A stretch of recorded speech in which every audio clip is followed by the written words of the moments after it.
Добрый день, уважаемые коллеги. В нашей повестке дня сегодня вопросы социальной поддержки граждан. Здесь много повседневных вопросов. Но начать хотел бы вот с чего. Если вы обратили внимание, только что был в госпитале, Министерство обороны встречался с нашими военнослужащими, которые проходят курс лечения после травм, после ранений.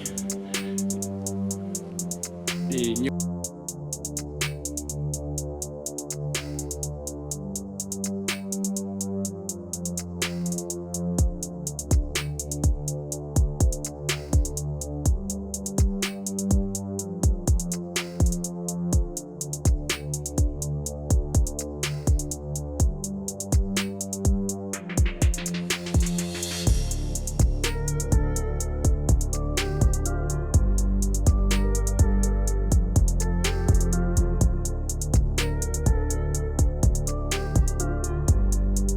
сознательно. И относиться к ним нужно именно так, как герои.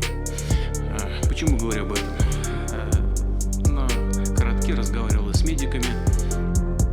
Все есть у них, как они говорят. Я думаю, что так оно на самом деле и есть. Все есть для того, чтобы оказывать квалифицированную медицинскую помощь нашим ребятам, которые ранения получили, лечатся. Все хотят вернуться в строй. Все. Но я прошу правительства обратить внимание все-таки на медицинскую сторону дела и чувствовать и понимать, что там происходит.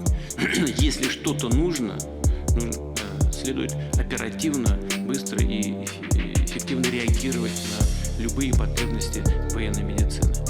Это первое. Второе, конечно, нужно быстро и в полном объеме решать вопросы социальной поддержки военнослужащих в целом, тем более тех, кто получил ранения, и тем более семьям погибших наших товарищей.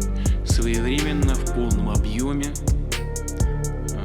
Это касается выплат денежного удовольствия, соответствующих премий. Мы уже договорились с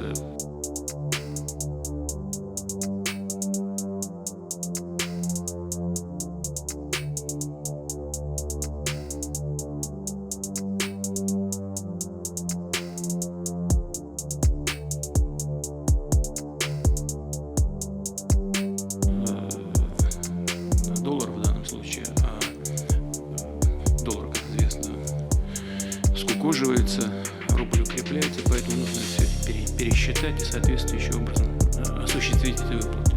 Это касается всех социальных вопросов, это касается жилья и так далее. То есть я прошу вас все просто держать на своем контроле.